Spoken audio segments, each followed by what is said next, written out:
자, 이번에는 유금의 응용을 보겠습니다. 유금은 당연히 동물로는 닭이 되겠죠. 자, 음금이죠. 마이너스 음의 금이고 시천간의 신금과 같다. 절기상 백로에서 할로까지다.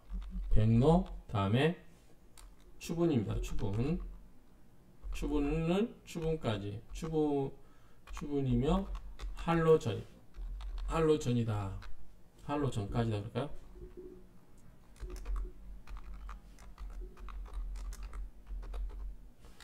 자, 시간으로는 오후 5시 반부터, 그죠? 5시 30분부터 7시 30분까지다. 작은, 이제 여기는 신금이니까 우리 이걸로 보시면 돼요. 신금. 그래서 작은 금속, 보석, 바늘, 주사기를 상징한다. 신금이 뾰족하게 생겼죠? 주사기처럼 생겼죠? 종교적 가치에서 보면 불교를 상징하고, 아까 유금이 사종, 세북종, 사찰의 세국종을 의미해서 그런가 봐요. 불교를 상징하고 불기관과 이 불교 관련된 그릇, 종, 촛대, 종소리를 나타낸다. 마취제, 마약도 유금이다. 마취제, 마약 이건 좀 생소한데요. 어쨌든 약간 주사이죠. 주사기 뭐 이런 것 때문에 그런가요? 마약도 주사로 맞나요? 자, 여기 써놨네요. 자, 유는 세균으로 보기 때문에 비뇨기 계통, 신장, 성병, 생리불순, 요두염, 방광염, 전립선염, 자궁암, 신장염 등을 나타낸다. 진토 옆에 있는 유금은 갯벌에 있는 바이러스로 관련 기관의 종양, 암덩어리를 의미한다고 할 수 있다. 그래서 아까 진토가 뭐다? 축축한 토잖아요. 그래서 축축한 토가 있으면 균이 잘 자랄 수 있겠죠. 그런데 거기에 유금이 있으면 뭐다? 이게 이제 바이러스성 그런 여러 가지 관련된 질환을 의미할 수 있다. 이렇게 이야기할 수 있겠습니다. 여성의 생리나 결실을 맺는 임신과 관련이 있다. 이는 유금의 사각형이 원래는 둥근 것으로 보름달을 상징하는 것으로 여성의 생리 주기와 관련이 있다. 아까 우리가 이제 유금은 뭐라 했죠? 술단지처럼 그 형상이라고 했죠. 그러니까 뭔가 그릇을 담는 거. 그래서 우리 여성으로 말하면 이제 그거를 아이를 담는 거. 또는 그렇기 때문에 뭐 임신과 관련이 있다. 이렇게도 보는 것 같아요. 음식물 중 김치, 젓갈 등 발효식품은 유금으로 본다. 식품 중에 김치, 젓갈 등 발효식품. 아까 유금이 뭐라고 했어요? 세균. 뭔가 그런 거를 보기 때문에 김치, 젓갈은 다 발효식품이잖아요. 발효균이 작동을 한 거니까. 그래서 음식물 중에 김치, 젓갈 등은 발효식품은 유금으로 본다. U자의 사각형이 원래 동그란 형태의 모양이었으므로 골프와 관련이 있다. 참고로 이 묘도 골프채를 형상이라고 봐서 골프를 좋아하고 소질이 있다고 본다. 그래서 U는 뭐다? U도 골프와 관련이 있다. 왜? 원래는 U가 동그란 형태의 모양이기 때문에 골프와 관련이 있다. 이게 골프와 관련이 있을까요? 골프채와 뭐가 관련이 보이나요? 골프채. 요거는 골프채에다가 골프 클럽을 하나씩 넣어갖고 있는 모습처럼 보이긴 하네요. 그렇죠? 요것도 비슷해 보이고요. 골프 클럽을 넣어가지고 있는 것처럼 보이기도 하기 때문에 뭐 그런가 봐요. 아주 물상으로 그런 건지 모르겠지만 그런 의미로 보시면 될 것 같고, 그 다음에 묘도 골프채처럼 클럽처럼 생겼다고 이야기했죠. 골프채. 그 다음 유금 두 글자가 나란히 붙어있는 유유병전의 경우에는 생명을 다루는 직업이나 인기를 가지고 가는 직업이 좋다. 유유는 뭐죠? 원래 금은 뭐예요? 사람을 생명을 다루는 분야라고 그랬죠. 그래서 의술 분야, 의학 분야가 된다. 만약에 문과라면 법, 금융, 경제 이런 쪽으로 의미한다. 경찰, 군인 다 이런 쪽으로 이제 의미한다 보죠. 금은. 자, 유금과 다른 지자의 관계를 보겠습니다. 유금의 자수가 있으면은 좀 한랭한 물이라고 보이겠죠. 한랭한 금과 한랭한 물. 자, 자수가 한랭한 청수로서 맑은 물이라는 거죠. 유금과 결합하면 더욱 한랭해진다. 그러겠죠. 자, 앞에서도 이야기했죠. 물이 바위 위에 있는 물은 깨끗하다. 그런데 진토가 온다든지 그러면 흙탕물이 되어버린다 그랬죠. 그래서 이 차갑고 깨끗한 성격으로 까다로운 성격일 수 있다. 석간수로서 청수이고 차가우며 양이 많지 않은 약수나 생수이다. 유자는 상생의 관계가 안 되어 서로 불편하게 되면 파의 작용이나 기문관살의 작용이 일어난다. 자유파가 되면 세균성 질병이나 색정으로 인한 사건이 발생할 수 있다. 도화살이 발동되는 기문관살이다. 그래서 자유파가 이렇게 파로 발생되면 세균성 질병이라든가 색정으로 인한 사건이 발생할 수도 있다. 이렇게 보시면 다 이거죠. 자, 유축은 뭐죠? 사유축이죠. 반합입니다. 왕지 유금이 있기 때문에 그래요. 반합. 그래서 유금의 작용이 강해지지는 않는다. 그러니까 사유축으로 금국이 되긴 하지만 크게 강해지지는 않는다. 뭐냐면 이게 이제 유금으로서 작용하려면 금은 뭐가 있어야 돼요? 금을 녹여서 재련을 낼 수 있는 뭐가 있어야 된다? 화가 먼저 작동돼야 축토의 한스빔이 해결돼야 반합이 이루는 거죠. 금의 기운이 강해진다고 볼 수 있다. 이 축토가 뭐예요? 겨울추. 그러니까 화가 있어서 유금도 차가웠고 이 축토는 더더욱 차가운데 이거를 좀 녹여줘서 좀 온기가 있어야 토생금으로 유금을 더 생해줄 수 있다. 그런 의미죠. 만약에 조우가 안 되면 축토도 얼어있는 토라서 그다지 유금을 그렇게 막 생해준다고 볼 수가 없다. 그렇다면 그렇게 보면 유금이 그렇게 썩 강해지지도 않는다. 이런 말이죠. 유축합은 단단한 합이므로 화의 작용이 있어서 쉽게 풀리지 않는다. 유축근국이 되면 의리를 위해서는 죽음도 두려워하지 않고 매사에 확실하다. 냉혹한 면도 있어서 사람들이 쉽게 접근하기가 쉽지 않다. 자, 유금과 인목을 보겠습니다. 자, 이 금과 인인데 우리 유금은 신으로 본다고 하면 우리가 이제 앞에서 제가 신금을 이야기할 때 인목이 있으면은 버거워한다 그랬어요. 왜냐하면 작은 면도칼로 큰 나무를 썰 수가 없잖아요. 큰 나무는 물론 경금, 도끼로 쪼개야 된다고 그랬잖아요. 그런데 유금을 만약에 신금으로 본다고 하면 인목을 버거워할 수도 있겠다라는 생각에서 한번 보겠습니다. 자, 조금. 유금은 자 조금이고 인목도 조목이죠. 말라있는 나무라는 거죠. 유금이 인목을 쉽게 근근가지 못한다. 왜? 조금, 조목, 조금 막 이래서 그런 게 아니라 유금은 마이너스음이에요. 마이너스음. 그러니까 작단 말이야. 약간 뭐라 했어요? 주사기, 바늘, 이런 거 날카로운 거, 면도칼, 작은 금속이란 말이죠. 이런 게 인목은 큰 나무인데 그런 거를 자를 수 있다 없다? 없다. 자르기 버거워해요. 그래서 근근목 하기가 어렵다.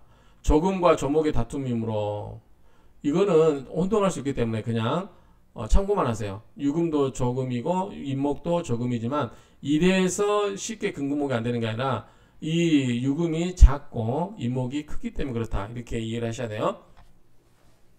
조금과 조목의 다툼으로 지지는 수가 있고 천간에 화가 있어야 좋다. 그렇죠? 수가 있으면 좋겠죠. 수가 있으면 원래 이제 금은 뭐가 있어야 된다? 수가 있어야 놀기 좋다고 그래요. 물이 있어야 놓다. 그래서 우리가 칼을 재련하고 하더라도 불만 있으면 안 되겠죠. 뭐가 있어야 돼? 물이 있어야 돼. 그걸 식혀가면서 불로 달구고 또 식혀가면서 이렇게 할 수 있는. 그리고 칼을 휘두르려면 뻑뻑해지면 뭘 칠해요? 기름칠하듯이 물을 좀 있어야 되겠죠. 그래야 우리가 이제 풀을 베더라도 물기가 있는 나무가 훨씬 잘 베집니다.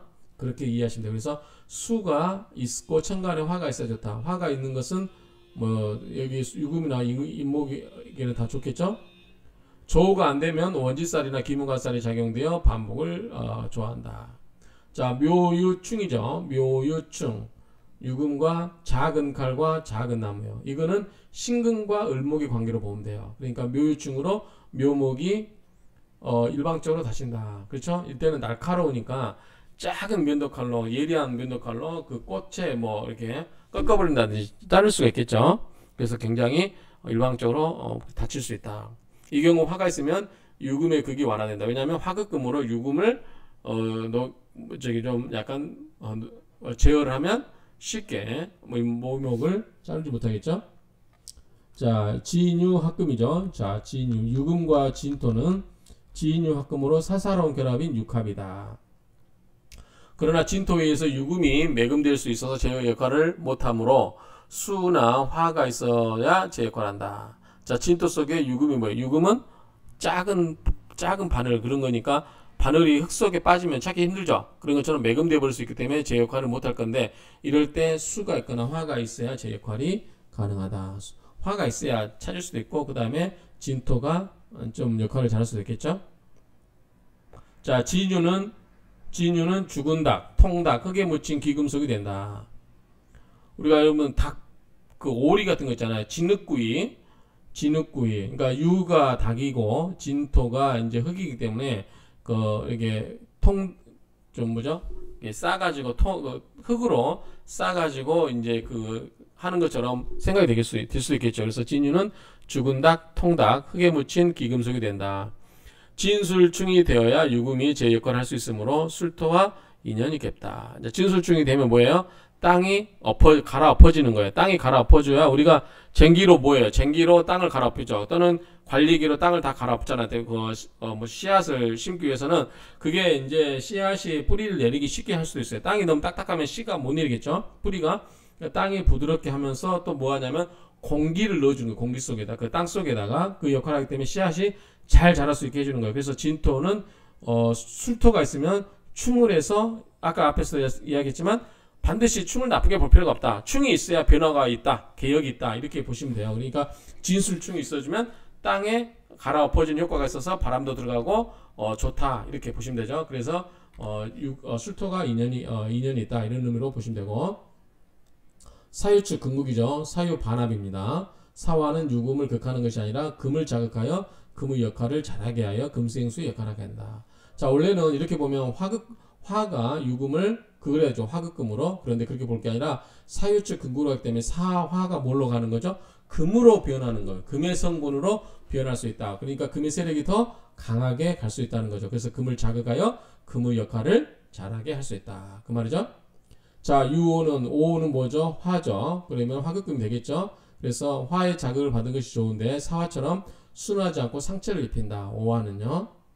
왜냐하면 사유축은 축으로 바뀌겠지만 이거는 금으로 바뀌는 게 아니고 오화가 화해로서의 역할을 하는 거죠. 그러니까 유금이 화극금으로 극을 받기 때문에 상처를 입는다 그 말이에요. 자, 좌우묘유끼리는 좋지 않다. 서로 왕지. 자, 오도 나는 불의 왕이고 유금도 나는 금의 왕이야. 왕끼리 서로 서로 협조합니까? 안 하죠. 그래서 생도 안 받고 생도 안 하고 독야청청 그러죠? 혼자 잘났다는 생각을 갖고 있을 수 있다. 그래서 남들하고 어울려고 하지 않기 때문에 오와 유금은 어떻게 된다? 서로 상생하고 도와주려고 하는 게 아니라 각자의 성과를 부리다 보니까 오화가 화극금으로 유금을 극을 하려고 할 수 있다. 이런 의미로 이해하시면 돼요. 그래서 좌우모욕끼리는 좋지 않다. 그러므로 오화는 어떻게 된다? 떨어져 있어야 된다. 따라서 유월생은 사주가 한랭하지 않는 한 오화를 반가워하지 않을 수 있다. 조열한 경우는 수가 있어야 유금이 오화로부터 다치지 않는다. 그렇죠? 조열한 경우는 물이 있어야 되겠죠. 그래서 수가 있어야 된다. 그 다음에 유와 미토를 보면 미토는 뭐였죠? 저토죠. 바짝 마른 토죠. 바짝 마른 토로서 수가 없다면 토생금이 된다 안 된다? 안 된다고 이야기했어요. 앞에서 계속 유금은 미토의 기운을 소통해 주지도 못한다. 그리고 화가 강하면 유금의 작용이 변질되거나 매금될 수 있다. 그 다음에 유금과 신금 뭐죠? 강화제겠죠. 신유 방국으로 신유술. 자, 신유술하면 뭐다? 금 가을에 방국이 돼서 신유 방국으로 금이 세력을 얻게 된다. 따라서 목이 활동의 제약을 받게 된다. 왕성한 금이 목을 다치지 않게 하려면 오화가 필요하다. 왜? 오화가 극을 하니까 그렇죠? 수가 강하거나 신자진 수국이 되면 금이 물에 빠질 수도 있다. 수가 강하거나 신자진 수국이 되면 이 유금이 뭐다? 유금은 큰 금이다, 작은 금이다, 바늘이다. 그러면 물에 빠지면 찾기 힘들죠.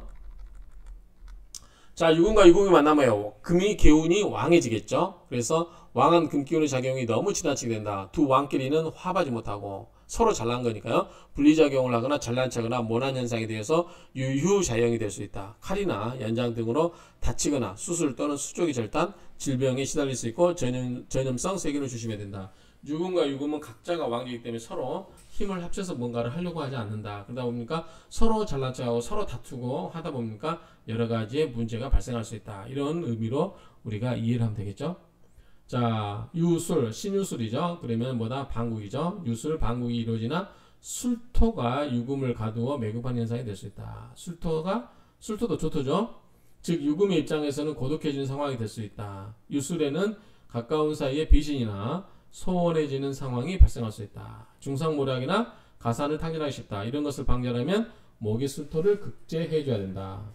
유금과 해수를 보게 되면 천간의 신금이 임수를 좋아하는 것처럼 유금도 해수를 좋아한다. 근데 우리가 천간의 신금이 임수를 좋아한다고 하기는 좀 그렇죠. 왜냐하면 신금이 이미 다듬어진 보석이기 때문에, 금이기 때문에 이미 원석을 녹여서 칼로 만들어진 그러한 거기 때문에 물이 그다지 그렇게 필요가 없어요. 불도 필요가 없죠. 이미 다듬어진 보석이기 때문에, 이미 다듬어진 칼날이기 때문에 재련할 화나 그 다음에 이걸 시킬 수도 필요하지 않다 그 말이죠. 그래서 크게 좋아하지 않는데 여기 좋아하는 것처럼 되어 있네요. 그래서 어쨌든 이런 관계라면 유금도 해수를 좋아한다.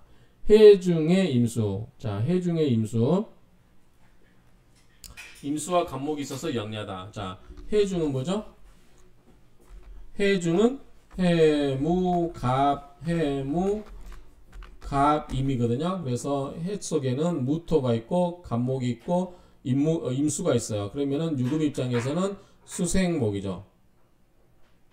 이제 금생수죠. 그래서 식상이 발달하게 되면 어때요? 상관이나 이런 게 발달되면 굉장히 영리하게 있죠. 그럴 수 있고, 그다음 간목은 뭐죠? 재죠. 그러다 보니까 결과물이 있었어요. 그래서 식상도 좋고, 식상이나 상관도 있고, 그 다음에 재성도 있기 때문에 뭔가 결실도 있고, 그 다음에 여러 가지 식상이 있어서 이게 정확히 말하면 임수는 플러스고, 자, 유금은 뭐죠? 마이너스예요. 그러면 뭐다? 이거는 상관이에요. 상관.